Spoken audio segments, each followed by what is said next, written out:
ফিলিস্তিনে গণহত্যা, মানবতাবিরোধী যুদ্ধাপরাধ ও ইসরায়েলি আগ্রাসনের প্রতিবাদে পেকু উপজেলা ছাত্রলীগের গণহত্যা বিরোধী আলোর মিছিল অনুষ্ঠিত হয়েছে।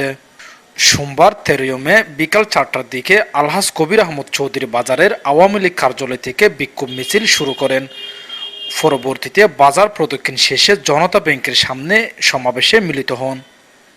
কেন্দ্র ঘোষিত কর্মসূচির অংশ হিসাবে পালিত এ মিছিলে ইসরায়েল বিরোধী স্লোগানে মুখরিত ছিল পেকুয়ার ছাত্রলীগের নেতাকর্মীরা।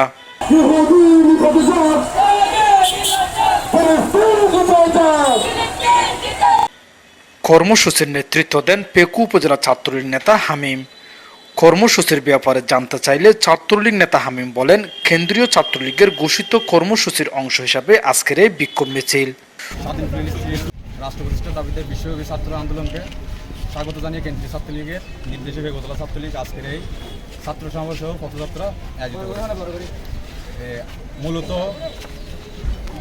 ইসরায়েল আপনারা জানেন, মূলত ইসরায়েল ফিলিস্তিনের উপর যে হারে গণহত্যা চালাচ্ছে তাকে কেন্দ্র করে আজকের আমাদের পথযাত্রা।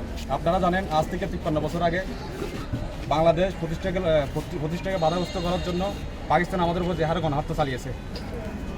আমরা তাই দেশবাসী ও বিশ্ববাসী সন্ত্রাসবাদ ও খুনিবাদের বিরুদ্ধে। আপনারা জানেন, বঙ্গবন্ধু কন্যা জননেত্রী শেখ হাসিনা